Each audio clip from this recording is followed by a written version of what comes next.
बिस्मिल्लाहिर्रहमानिर्रहीम। नाज़रीन अस्सलाम वालेकुम। मैं हूं आपका मेज़बान साबिर शाकिर। वफ़ाक़ दारुल हुकूमत इस्लामाबाद से कुछ ताज़ा तरीन इत्तलाआत और खबरें आपसे शेयर करते हैं। पाकिस्तान के सियासी हालात और वाक़यात तेज़ी से बदल रहे हैं। 21 अक्टूबर जैसे जैसे करीब आ रही है, पाकिस्तान की सियासत में ड्रामाई तब्दीलियाँ करने की कोशिश की जा रही है। नवाज शरीफ साहब की शदीद ख्वाहिश थी, और नवाज शरीफ साहब का न सिर्फ ख्वाहिश थी बल्कि हुक्म था कि उनके आने से पहले पहले इमरान खान साहब को सज़ा सुना दी जाए और उनको 25 साल कैद, 14 साल कैद कम अज कम इतनी तो होनी चाहिए साइफर केस में।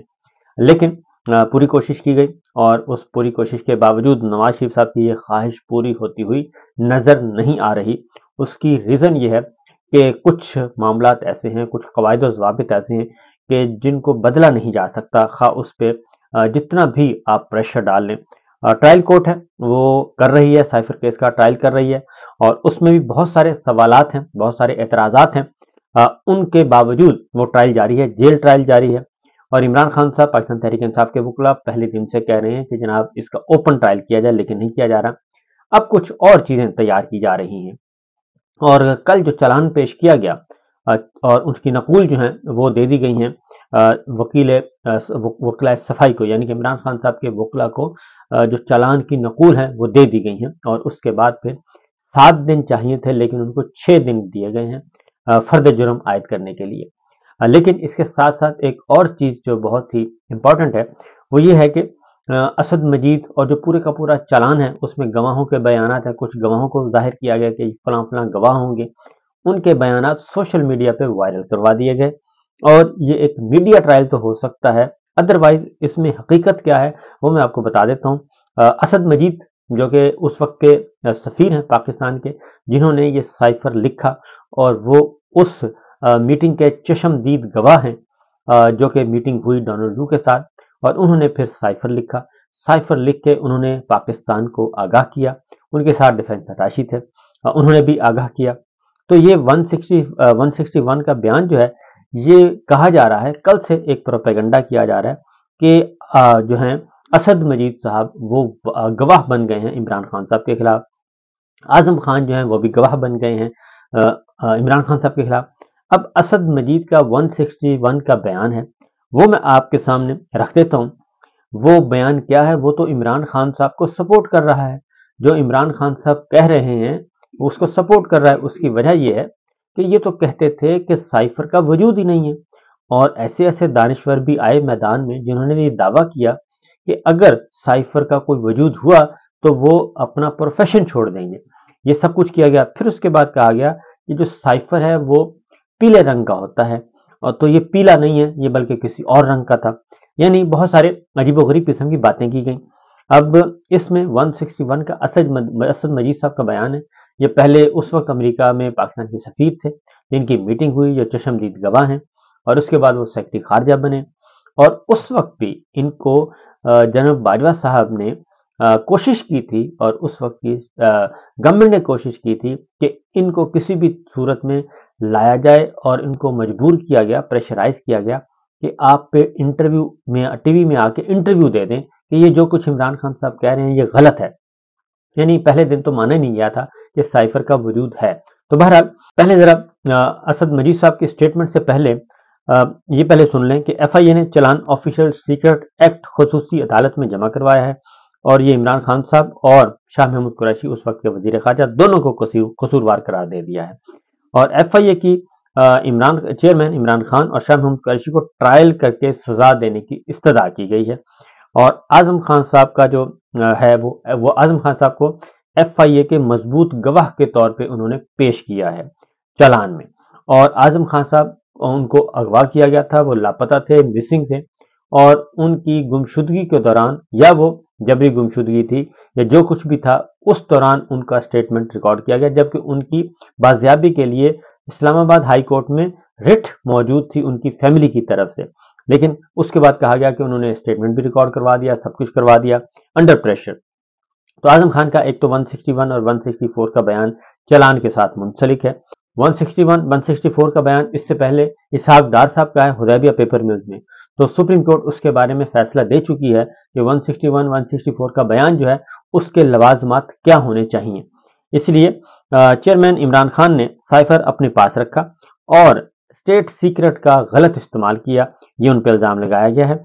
और इमरान खान के पास साइफर की कॉपी पहुंची लेकिन वापस नहीं की गई, और ये कॉपी उस वक्त पता चली जब शहबाज शरीफ साहब की हुकूमत को भी कई दिन हो चुके थे, जबकि शहबाज शरीफ साहब की हुकूमत ने उसी साइफर की कॉपी पे कौमी सलामती कमेटी का इजलास बुलाया और उसका दोबारा से गौर व खौज किया गया और तस्लीम किया गया कि साइफर एक हकीकत है। उसके बाद इमरान खान और शाह महमूद कुरैशी की 27 मार्च की तकरीर का ट्रांसक्रिप्ट जो है वो भी वो सीडी मुंसलिक की गई है, और एफआईए ने 28 गवाहों की लिस्ट जो है वो चालान के साथ पेश की है, और 27 गवाहों के 161 के बयानात कलम होने के बाद चालान के साथ मुंसलिक है। सेक्रेटरी खारजा असद मजीद और साबिक सेक्रेटरी खारजा सोहेल महमूद को भी गवाह में शामिल किया गया, जबकि ये गवाह नहीं है बल्कि इनकी एक्सपर्ट ओपिनियन के तौर पे इनको शामिल किया गया है। एडिशनल सेक्रेटरी खारजा फैसल नियाज तिरमिज़ी भी एफआईए के गवाहों में शामिल है, और साइफर वजारत खारजा से लेकर वजीर आजम तो पहुंचने तक तमाम चेन जो है वो गवाहों की पेश की गई है। अब 28 गवाह हैं। अब आते हैं जरा इसमें ये सब कुछ किया गया, उसमें आफ्ताब अकबर दुरानी सेक्रेटरी दाखिला भी गवाहों की फहरिस्त में शामिल है। यूसुफ नसीम खोखर सेक्रेटरी वजारत दाखिला बतौर कंप्लेनेंट गवाहों में शामिल है, और असद मजीद के साथ साथ आजम खान हैं, डॉक्टर हसीब बिन अजीज हैं, साजिद महमूद हैं, फैसल नयाज तिरमिज़ी हैं, नोमान बशीर हैं, मोहम्मद इशफाक हैं, हसीब गौहर हैं, technical expert cipher crime wing Islamabad हैं, ये गवाहों में शामिल हैं। अब आते हैं जरा असद मजीद साहब का स्टेटमेंट, आपको मैं बता देता हूँ। असद मजीद से उन्होंने कहा जी जनवरी 2019 से 2022 तक अमेरिका में पाकिस्तान का सफीर था। मैंने 7 मई अब ये सारी की सारी ये तस्लीम कर रहे हैं। असद मजीद साहब का जो स्टेटमेंट है वो तो इमरान खान साहब को सपोर्ट कर रहा है, वो तो गवाही दे रहे हैं कि बिल्कुल डोनाल्ड लू के साथ मीटिंग हुई, और डोनाल्ड लू के साथ मीटिंग हुई, उन्होंने जो गुफ्तगू की वो मैंने वहां से भेजी और वो साइफर की सूरत में भेजी, वो ये कह रहे हैं। वो तो इमरान खान साहब की सारी बातों को बता रहे हैं कि साइफर एक हकीकत है।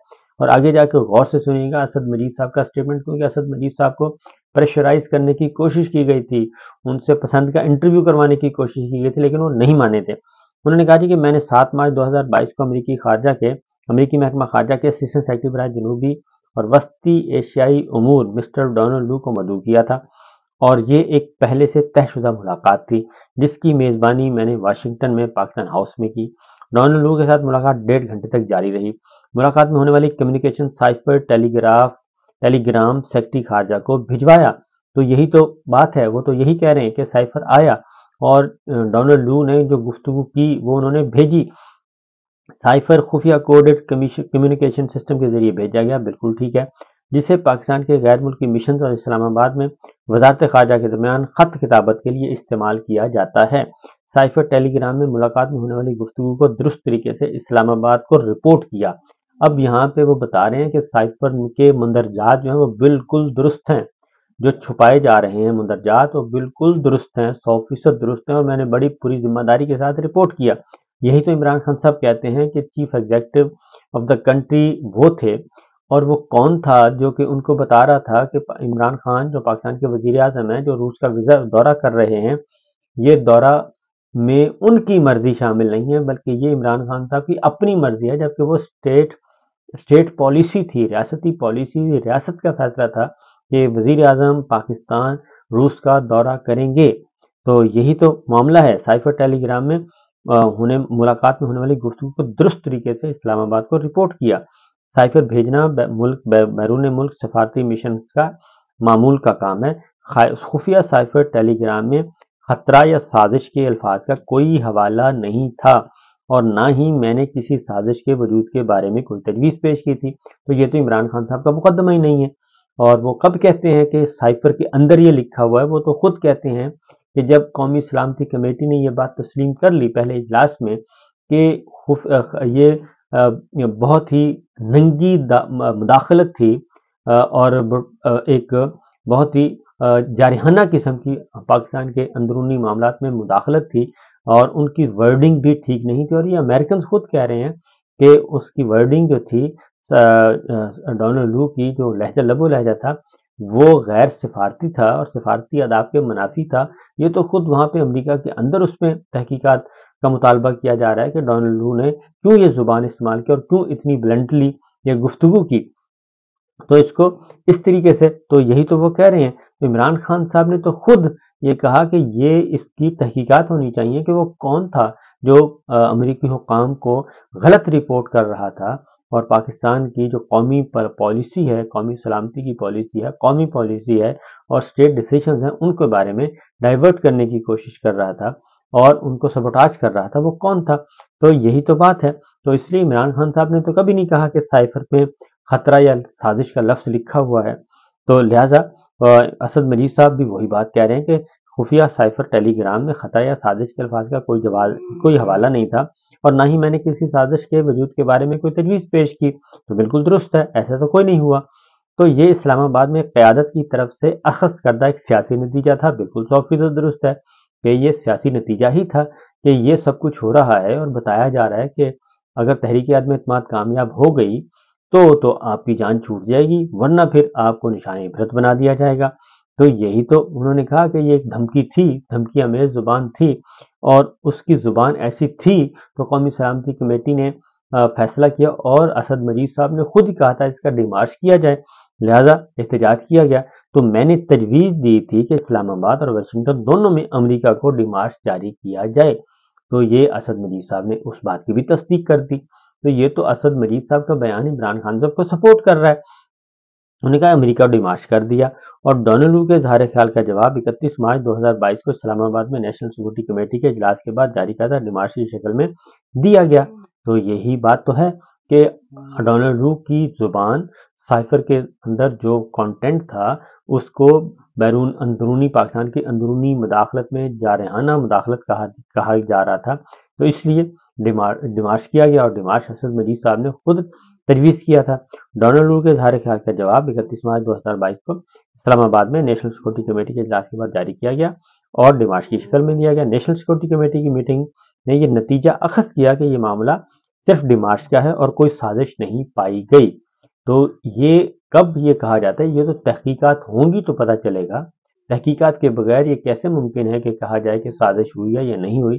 یہی تو عمران خان صاحب کہتے ہیں کہ یہ پتہ کرنا چاہیے. میں آگے جا کے ایک اور بات بتاؤں گا کہ یہ اگر سائفر کو اس طریقے سے دبایا جا رہا ہے تو دوسری جانب جب میمو گیٹ آیا تھا تو میمو گیٹ کے بارے میں تو کھل کر کمیشن بن گیا تھا اور جناب چیف جسٹس اس وقت کے جسٹس قاضی فائز صاحب جو کہ بلوچستان ہائی کورٹ کے چیف جسٹس تھے، ان کی سربراہی میں 3 رکنی جوڈیشل کمیشن بنا تھا. اس کی رپورٹ آئی تھی.